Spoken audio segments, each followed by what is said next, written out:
Selamat pagi, Pak. Salam sejahtera dan salam sehat bagi kita. Perkenalkan, Pak, nama saya Wando Simenulang, NIM 190401-096, kelas C, Manajemen Teknik. Pertama-tama, marilah kita panjatkan puji syukur kepada Tuhan Yang Maha Kuasa atas berkat-Nya. Kita masih diberi kesehatan, sehingga saya dapat melanjutkan hasil presentasi saya, tugas manajemen teknik. Sebelumnya, Pak, terima kasih karena Bapak telah mengajari saya, membimbing saya untuk menyelesaikan tugas saya. Izin, Pak, untuk mempresentasikan.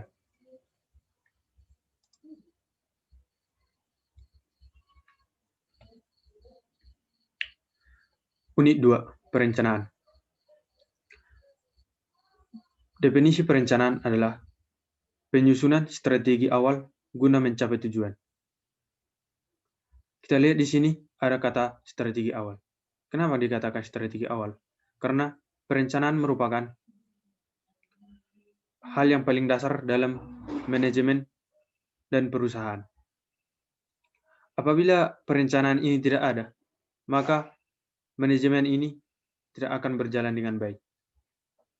Karena di dalam perencanaan inilah disusun semua apa yang akan dilakukan di dalam manajemen dan kegiatan perusahaan tersebut. Di sini dikatakan guna mencapai tujuan.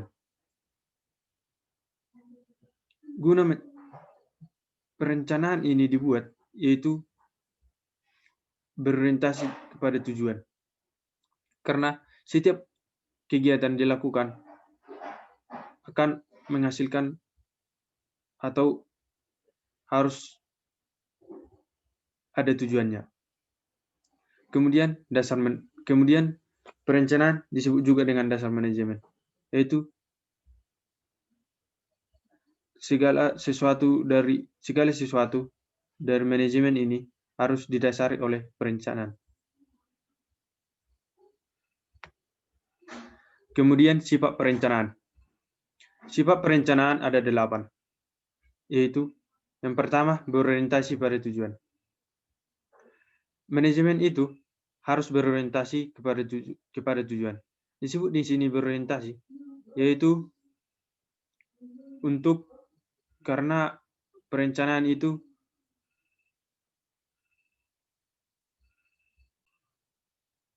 berpatokan pada tujuan dan menindaklanjuti tujuan tersebut. Kemudian perencanaan itu paling diunggulkan. Kenapa disebut paling diunggulkan? Karena perencanaan adalah hal yang sangat penting dalam manajemen. Kemudian ada di dalam tiap manajemen. Karena perencanaan ini merupakan dasar dari adanya manajemen, maka setiap manajemen pasti ada perencanaan. Kemudian efisiensi, ekonomi, dan akurasi. Perencanaan dituntut memiliki efisiensi dalam bidang ekonomi. Yang disebut dengan di sini efisiensi yaitu bagaimana cara kita mendapatkan keuntungan atau hasil yang bagus, tetapi dengan SDM atau sumber yang minim.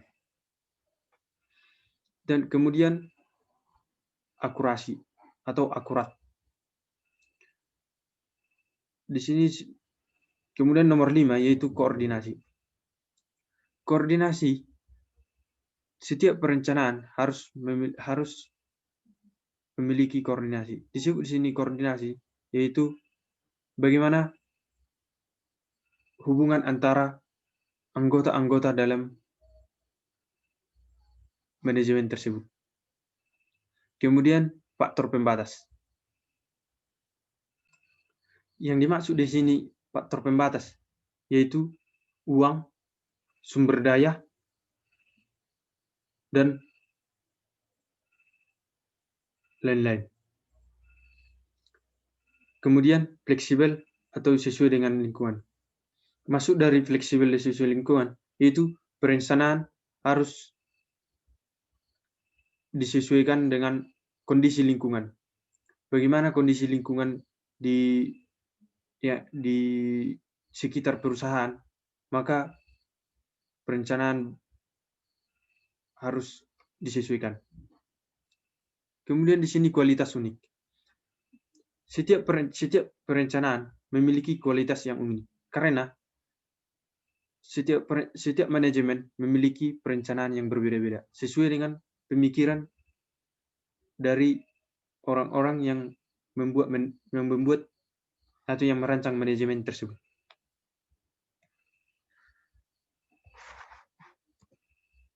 Kemudian masuk ke tujuan perencanaan. Tujuan perencanaan ada 6, yaitu mengelola perencanaan. Yang pertama, mengelola perencanaan sesuai tujuan utama. Seperti yang telah kita dengarkan tadi, untuk mengelola perencanaan ini harus diorientasikan dengan tujuan utama. Karena tujuan utama ini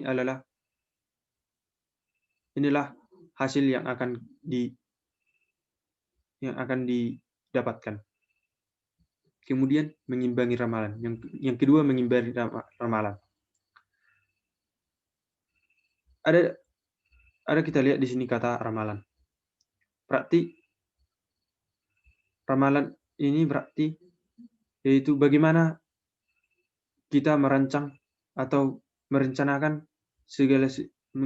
sesuatu dengan memikirkan masa depan. Bagaimana kondisi organisasi atau perusahaan tersebut pada masa depan. Itu harus direncanakan. Kemudian mengamankan operasi ekonomi. Yang dimaksud dengan operasi di sini yaitu seperti yang sudah aku bilang tadi, yaitu tentang efisiensi. Efisiensi yang dimaksud adalah bagaimana cara kita untuk mendapatkan keuntungan yang besar, tetapi dengan SDM atau modal yang kecil. Dan tujuan yang nomor 4 yaitu membantu kekoordinasian. Kekoordinasian di sini yaitu bagaimana hubungan antara anggota yang ada di dalam perusahaan tersebut. Hubungannya harus baik dan saling membantu.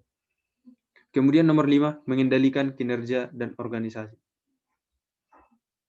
Tujuan yang terakhir ini merupakan tujuan yang paling bagus, yang paling penting dalam tujuan perencanaan. Karena kenapa dibuat di sini mengendalikan? Karena melalui perencanaanlah segala atau setiap anggota dari perusahaan tersebut melakukan pekerjaannya. Kemudian klasifikasi perencanaan. Dalam klasifikasi perencanaan ini terbagi atas 2, yaitu klasifikasi berdasarkan konten dan berdasarkan waktu. Yang pertama itu berdasarkan konten.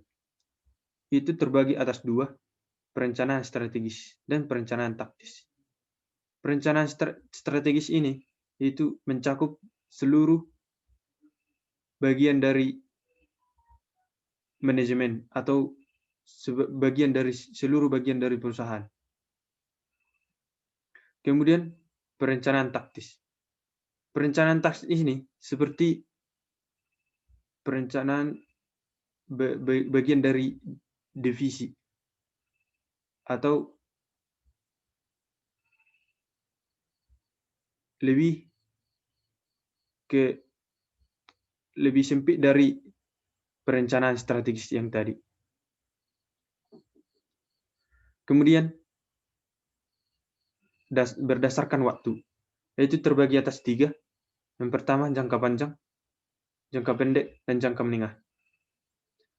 Menurut jangka panjang ini, perencanaan dirancang itu lebih dari yang akan dipakai lebih dari 1 tahun. Bagaimanalah caranya merancang perencanaan dari sebuah perusahaan itu biar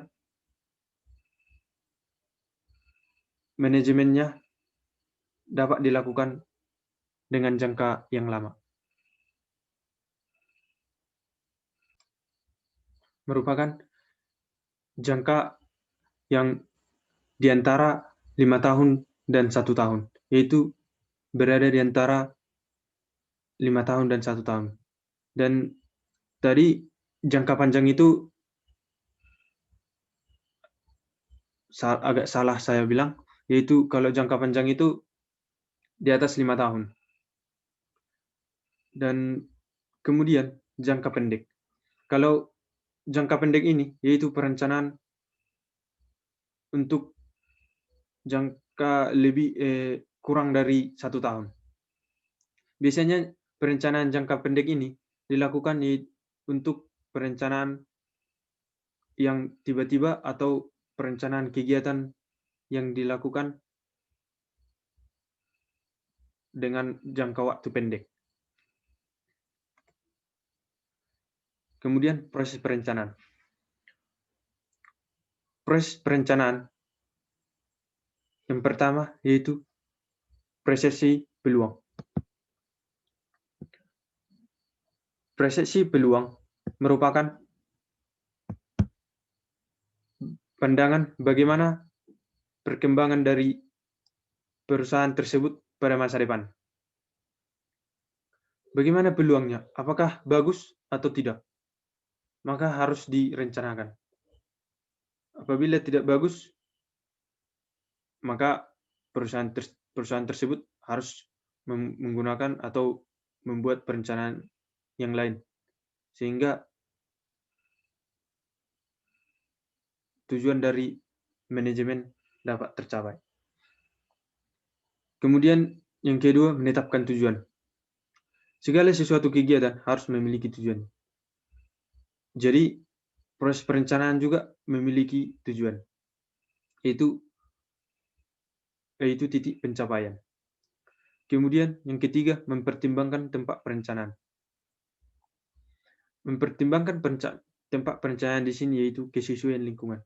Bagaimana lingkungan di daerah yang akan didirikan perusahaan tersebut? Apakah bagus atau tidak?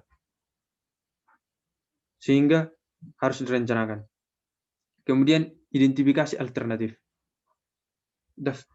Yang cara mengidentifikasi alternatif itu daftar alternatif untuk menjanjikan tujuan. Bagaimana cara mendaftar alternatif ini agar sesuai dengan tujuan yang ingin dicapai? Kemudian daftar alternatif yang tadi yang telah kita buat, evaluasi. Bagaimana yang dimaksud dengan mengevaluasi itu? Menimbang berbagai faktor alasan. Kenapa alternatif tersebut dipilih? Kemudian yang selanjutnya itu pilihan rencana alternatif. Dari alternatif yang telah dievaluasi tersebut, maka dipilihlah rencana yang ingin digunakan, yaitu berbagai macam pilihan untuk segala perencanaan. Kemudian perumusan rencana pendukung. Setelah alternatif tersebut yang tadi dipilih, maka harus ada pendukungnya, yaitu dengan membuat dan memutuskan anggaran. Di mana anggaran di sini yaitu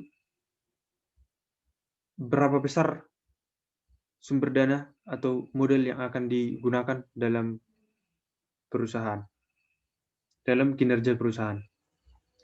Kemudian menetapkan urutan kegiatan. Ini merupakan tugas dari perencanaan. Tugas dari fungsi perencanaan. Karena di dalam manajemen itu urutan kegiatan harus direncanakan. Karena melalui urutan kegiatan ini maka pekerjaan dapat dilakukan dengan baik. Manajemen berdasarkan tujuan. Manajemen berdasarkan tujuan ini disingkat dengan MBO, yaitu proses atasan dan manajer mengidentifikasi, menyetujui tujuan, dan menanggung-jawabi masalah organisasi. Setelah direncanakan tadi, maka atasan dan manajer harus mengidentifikasi apakah perencanaan itu bagus atau tidak, dan menyetujui tujuan yang telah direncanakan tadi. Kemudian manajer tersebut harus menanggapi seberapa besar masalah dari organisasi tersebut. Tujuan adalah tolak ukur dari kegiatan perusahaan, di mana kita bekerja harus sesuai dengan tujuan. Demikianlah yang telah saya bilang tadi, yaitu tujuan itu merupakan tolak ukur dari setiap kegiatan apapun yang ingin kita lakukan. Bukan cuma untuk perusahaan, tujuan itu ada, tetapi setiap pekerjaan yang kita lakukan, maupun dalam bentuk pribadi maupun organisasi atau berkelompok. Kemudian strategi. Strategi itu adalah sebuah rencana kerja yang lahir dari pikiran canggih sebagai alat untuk bersaing. Strategi. Biasanya strategi digunakan untuk perlombaan, bukan? Contohnya untuk berlomba, kita katakanlah, atau berlomba silat. Maka strategi harus dirancang supaya lawan bisa cepat KO dan kita akan menang. Demikian juga dengan perusahaan. Perusahaan harus membuat strategi supaya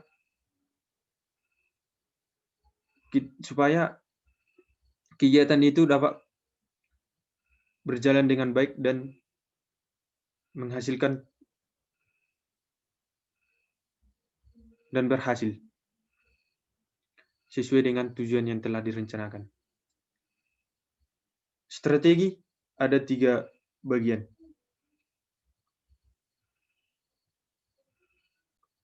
Yang pertama yaitu kepemimpinan biaya.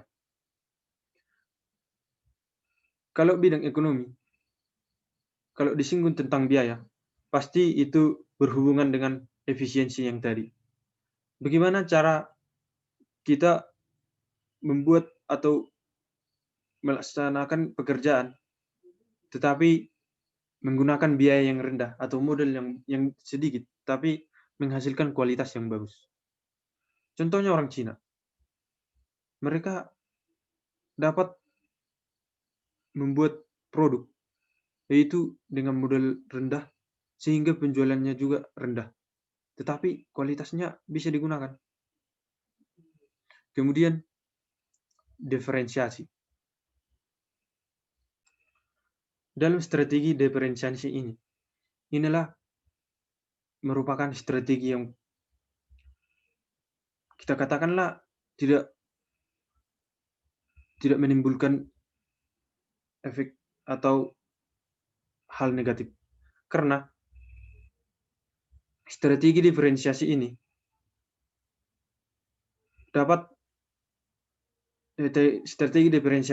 yaitu strategi di mana perusahaan tersebut membuat produk yaitu dengan atau menarik pelanggan dengan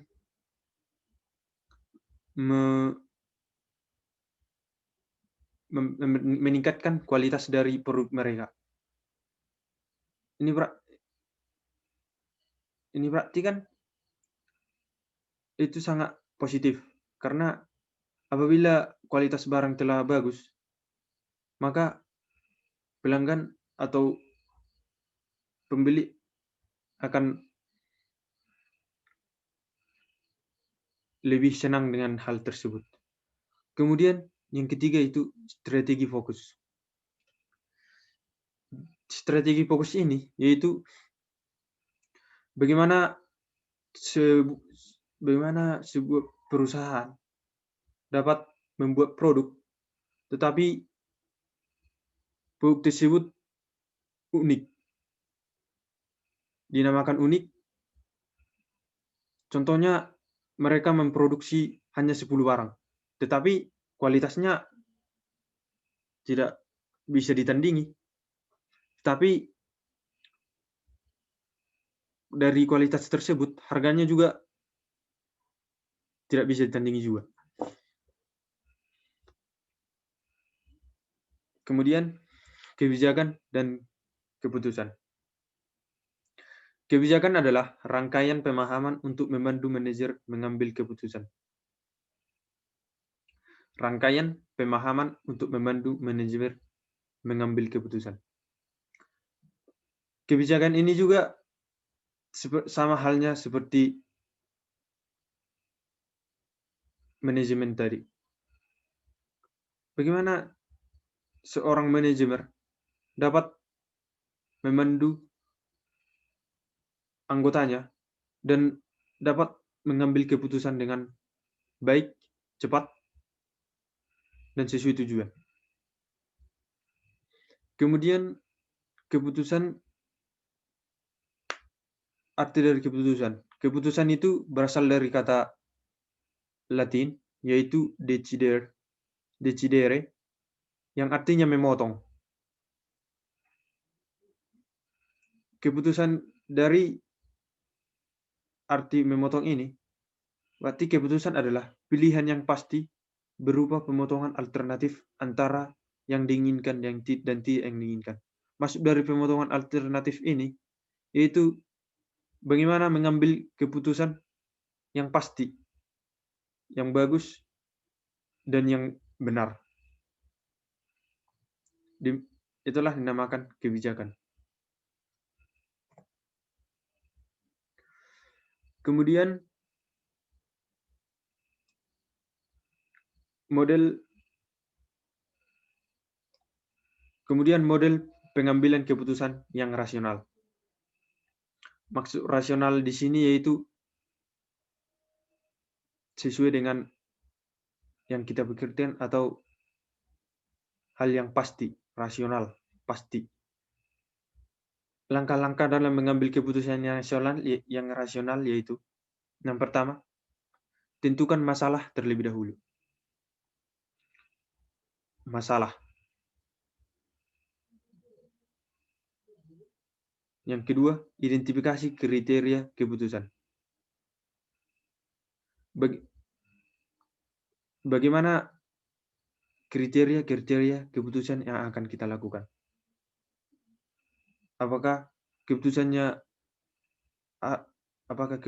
harus sesuai atau memang harus sesuai? Apakah bentuk-bentuk kriteria keputusannya? Kemudian perkirakan bobot dari kriteria yang kita buat. Bobot yaitu menimbang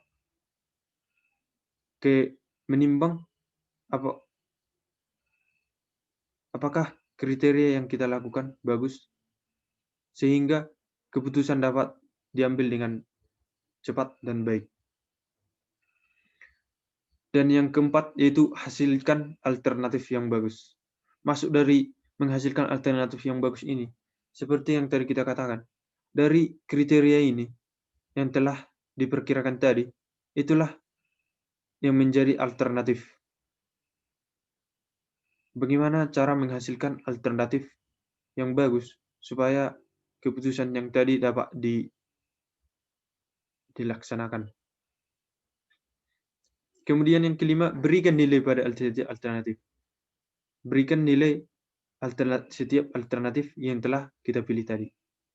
Apakah dia cocok untuk kita gunakan atau tidak.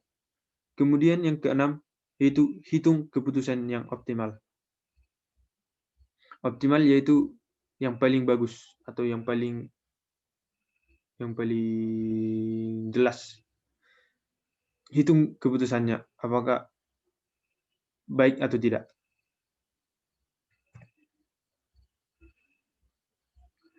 Terima kasih, Pak. Demikian presentasi saya untuk unit 2. Atas perhatiannya, saya ucapkan terima kasih. Apabila ada kata-kata yang salah, Pak, mohon dimaafkan, Pak. Terima kasih, Pak.